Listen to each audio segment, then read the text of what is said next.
E chegada a hora, pôs-se à mesa os 12 com ele, apóstolos. A minha versão é um pouco diferente, mas os irmãos compreenderam o texto. Queridos e amados irmãos, dentro da minha introdução, que vai ser breve, eu quero repassar para os irmãos já o tema desta mensagem. Quem são os que cercam a mesa do Senhor Jesus? E dentro desta introdução, eu quero trazer à memória a biografia dos apóstolos do Senhor, que anteriormente são conhecidos como discípulos, e posteriormente Deus o vocaciona como apóstolo. Porque há uma diferença entre discípulo e entre apóstolo. Os discípulos são aqueles que aprendem aos pés do mestre, e apóstolos são aqueles que são enviados pelo mestre.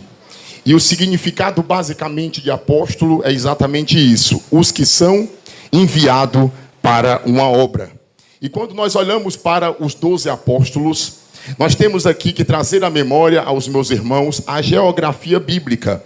Quando nós olhamos para a Palestina, nós sabemos que a Palestina é um local que não é plano, como Deus disse para Abraão, que daria para ele uma terra que manaria leite e mel.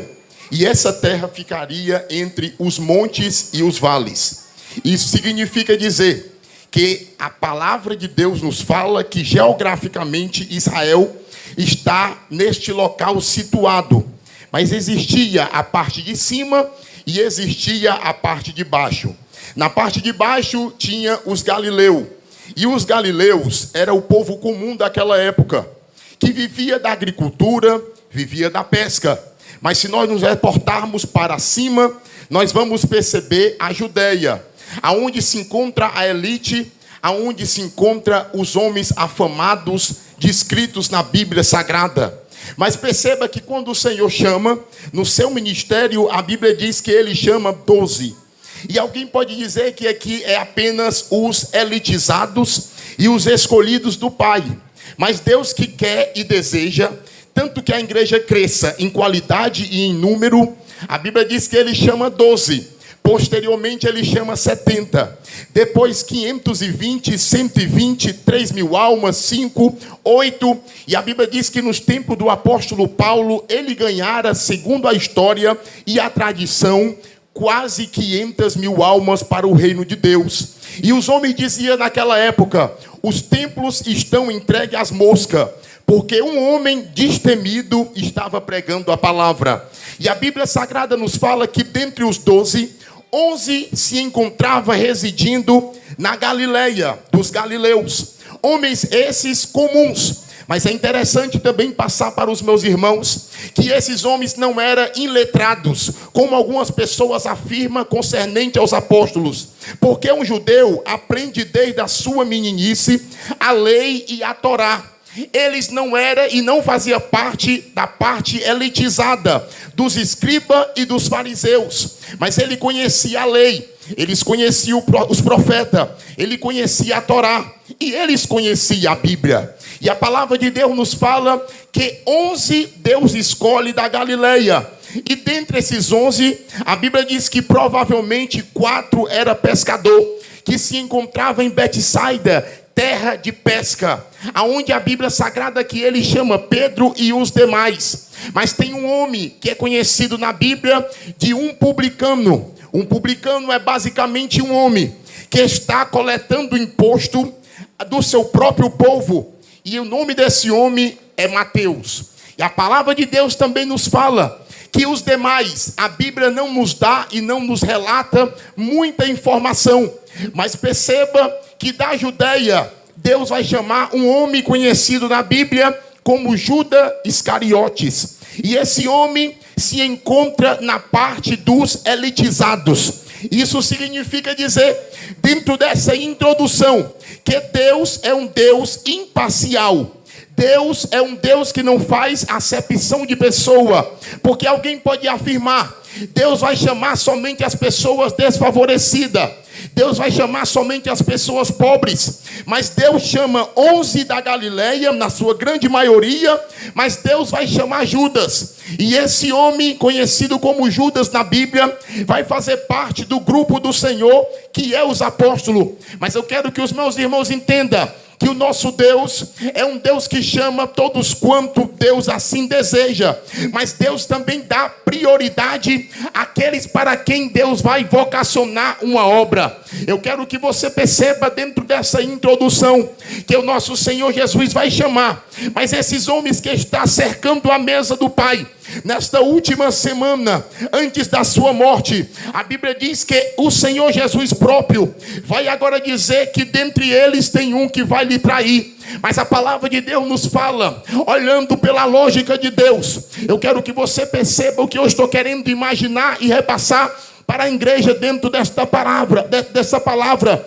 Perceba que se nós colocarmos os olhos de Deus, não vamos enxergar conforme o homem enxerga. A primeira coisa que nós percebemos dentro do texto é que Deus é imparcial, é que Deus dá oportunidade para todos. Não importa se aqueles que vai lhe negar, não importa que aqueles que vai blasfemar, não importa se é aquele que vai mentir, Deus sempre dá oportunidade para o homem, para ele estar na sua presença. E quando nós estamos falando da imparcialidade de Deus, nós estamos dizendo que aqui na terra o homem tem o direito, o homem tem, aleluia, a oportunidade de participar da sua mesa, mas esta consciência cabe ao homem de ceiar e comungar dentro da sua permissividade, da sua vontade. A palavra de Deus nos fala em Coríntios capítulo de número 11, no versículo de número 26, o que eu recebi do Senhor, que também nos entreguei,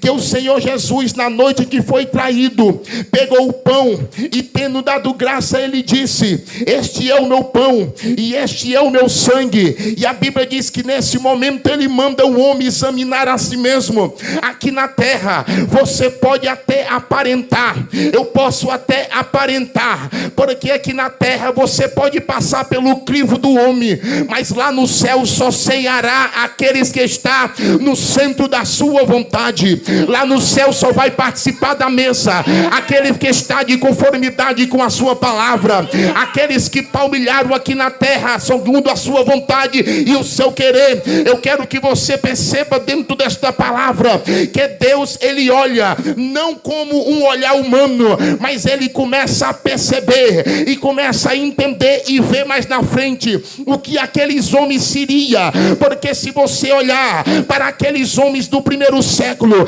eles não teriam direito e nem tão pouco, aleluia, a oportunidade de exercer o tão grande ministério de levar a sua palavra, porque eles aprendem com o Senhor 3 anos, posteriormente o Senhor ressuscita e os vocaciona para fazer uma obra. Perceba que nesse momento da história, e o que se fala tanto em tribunas e muitas das vezes de maneira errônea nas escolas bíblicas dominical, que o homem ele é totalmente mau. Isso é um equívoco, porque tudo que Deus fez é bom, mas após o pecado o homem ficou desfigurado. Quando você olha para os apóstolos, você pode ver homens caídos, mas quando Jesus olha para os apóstolos, eles veem a imagem, a semelhança de Deus. Quando você olha para os apóstolos, você olha e vê um mentiroso, você olha e vê um homem que nega, você olha e vê um homem que falha, você vê e olha um homem que retrocede. Mas quando Deus olha para os apóstolos, Deus vê muito mais além. Quando eu olho para mim, para você aqui nessa noite, eu vejo tão grande milagre que ele fez na nossa vida. Porque quem éramos nós outrora? Que o que fazíamos outrora nesta terra? Vivíamos no mundo do pecado, vivíamos no mundo da orgia, vivíamos no mundo da perdição, mas hoje aqui estamos comungando, ceando e participando desta grande solenidade. Nessa noite eu quero que você entenda, Deus está olhando, está vendo mais na frente a tua vida e o teu projeto. Deus está olhando, está percebendo o que você será, porque eu quero pegar aqui um personagem bíblico para fazer esse paralelo, e o nome desse homem é Pedro. Pedro já não é a mesma pessoa que ele era quando estava com Jesus, mas Mas a diferença era porque Pedro agora estava cheio do seu Espírito Santo. Agora alguém pode afirmar que o Espírito Santo vai descer do céu de maneira equivocada. O Espírito não vai descer do céu. O Espírito Santo já está na vida do crente. Só precisa ele deixar, aleluia, Deus dominar o seu ser e a sua vida. E nessa noite eu quero que você aprenda pela palavra. Só tem uma coisa que faz Satanás recuar e retroceder para onde Deus assim queira: quando o crente se submete à sua palavra, quando o crente é cheio do seu Espírito Santo. Aí você pode perguntar: para que, pregador? O Espírito Santo é para vencer o diabo, é para vencer o mundo, é para vencer a carne, é para vencer a prova, é para vencer a dificuldade, é para vencer o problema, é para se levantar, é para se erguer, é para se fortalecer. Se você acredita nesta palavra, então rasga o teu pulmão, dá uma saraivada de glória. O Espírito Santo de Deus já está na tua vida.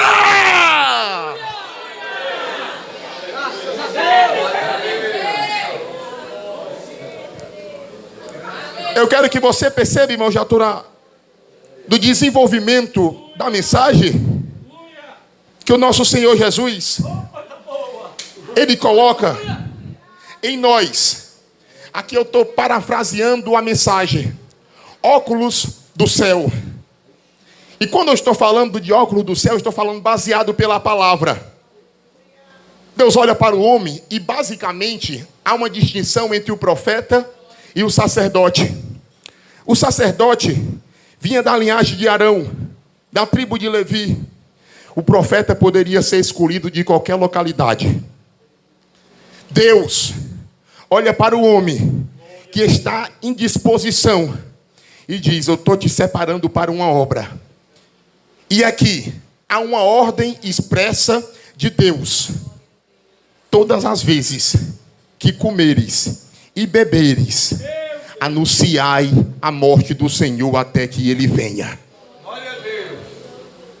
A igreja, ela é habilitada, vocacionada, instruída. Agora é claro que há os estágios. Você aprende. Uma hora você é discípulo. E a palavra apóstolo aparece por 3 vezes no Novo Testamento. Uma única vez que está aqui embutida todo crente. Porque apóstolo significa basicamente aquele que é enviado. E todos quanto aqui estão são enviados para pregar a palavra. Não precisa do chancelamento e nem da ordem expressa dos pastores que aqui estão. Todos que aqui estão têm a responsabilidade de anunciar este evangelho. Agora perceba que Deus, Ele é coletivo, mas Deus também é seletivo. Eu vou explicar. Nem todo mundo é chamado para ser pregador, e nem todo mundo é chamado para ser pastor, nem ensinador. Cada um tem um bordão e uma chamada que Deus lhe chama. Porque se tivesse somente tocador, a igreja falia.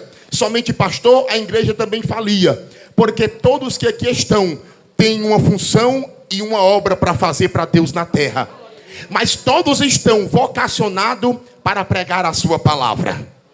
E a palavra de Deus nos fala que Deus disse para os seus discípulos: ide, pregai a palavra, expulsai os demônios, orai os enfermos. Eu acredito, e os irmãos são conscientes do que eu estou falando, ainda que de maneira simples. Ninguém pede licença ao pastor para ir evangelizar, para ir expulsar demônios, para fazer uma obra. Você e eu somos chamados para fazer esta obra, para levarmos adiante. Existe uma expressão de apóstolo também na Bíblia, que é um apóstolo enviando outro apóstolo. Você vê Tito, que é enviado, porque eu estou falando do sentido básico da palavra. Ele está enviando para uma obra, mas no sentido esmagador da palavra, é exclusivamente aqui este único suco. É exclusivo aqui e restrito aos apóstolos do Senhor. Deus chamou para fazer uma obra. E esses homens, como ninguém, fizeram uma obra extraordinária. E você sabe a história. Jesus fez crescer e multiplicar o seu reino e a sua obra. Você vai ver nitidamente o Senhor Jesus agora ensinando, instruindo e os persuadindo para eles ficarem em Jerusalém. depois ir para a Judeia, Samaria e até os confins da terra. Os apóstolos, quando em vida aqui na terra, eles fizeram algo extraordinário, mas a palavra de Deus nos fala que esta grande obra foi uma obra crucial para que a igreja aqui estivesse. Eu quero que você medite junto comigo e saiba da grandeza que eu e você tem de estar aqui comungando nessa mesa. Quando o apóstolo Paulo aprendeu, aleluia, diretamente do Senhor na Arábia, a Bíblia diz que agora ele deixou tudo de lado. Não, ele usou muitas das vezes os seus recursos humanos, a sua oratória, aleluia, a sua fama, o seu prestígio. Ele era extremamente zeloso, mas uma coisa ele disse enfaticamente: o que eu aprendi do Senhor, o que também vos ensinei. Ele disse em Coríntios capítulo de número 2, verso 4: a minha palavra é uma palavra de ousadia e de poder. Se uma coisa que faz a diferença é quando nós vemos um crente que sai deste momento, deste ambiente, cheio da sua presença e da sua graça, para pregar a sua palavra, para levar o evangelho adiante. E nessa noite eu quero acreditar que a igreja vai sair daqui, aleluia, armada até os dentes, porque Deus já colocou nas tuas mãos. Colocou o que, pregador? O capacete da salvação, a espada do Espírito, a couraça da justiça, as sandálias do evangelho. E para que eu e você venha, aleluia, evangelizar, levar adiante essa poderosa palavra. Oh, louvado seja o nome do Deus Todo-Poderoso. O nosso Deus é um Deus que olha, mas olha diferente do homem. Quando ele olhava para aqueles homens, ele não via homens mortais, mas ele via homens santificados que iria morar com ele no seu reino. Porque alguém pode olhar para outro e dizer: vai descer a sepultura e acabou a sua vida. Deus não olha dessa forma. Deus olha para a tua família, Deus olha para você e diz: você tem continuidade. Este momento não termina aqui. Este momento, aleluia, começa no céu. Eu quero que você aprenda e aprenda com a sua palavra. Deus está dizendo em alto e bom som: o céu te espera, aleluia, a glória te espera. O Deus Todo-Poderoso de braços abertos, como dirá para muitas pessoas: servo bom e servo fiel, no pouco forte fiel, no muito eu te colocarei. Entra no gozo do teu Senhor. Naquele grande dia será o grande dia da vitória. O Deus Todo-Poderoso, como está escrito em Apocalipse capítulo 19, a partir do versículo de número 7: aquele que tem veste salpicada como de sangue, aquele que tem olhos como chama de fogo, aqueles que tem na sua boca uma espada, e na sua coxa e na sua orla o nome escrito: Rei dos Reis e Senhor dos Senhores. Eu quero que você, e aqui eu finalizo, a vitória da sua igreja. Satanás com seus demônios, falsos profetas, o anticristo e a besta serão lançados no lago de fogo, e um dia reinaremos com ele na glória. E se nós reinaremos com ele, vamos começar essa festa no céu. Você não está entendendo ainda o que eu estou querendo dizer. Viva o céu aqui na terra, porque a festa termina lá. Viva a alegria aqui na terra, porque a tua alegria vai continuar lá. Nessa noite eu peço que você levante a sua mão e dê uma saraivada de glória para o Deus Todo-Poderoso.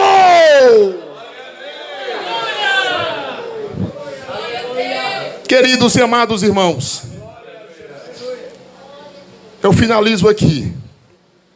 O nosso Senhor Jesus e aqueles que cercaram a sua mesa eram pessoas comuns, mas eram pessoas privilegiadas.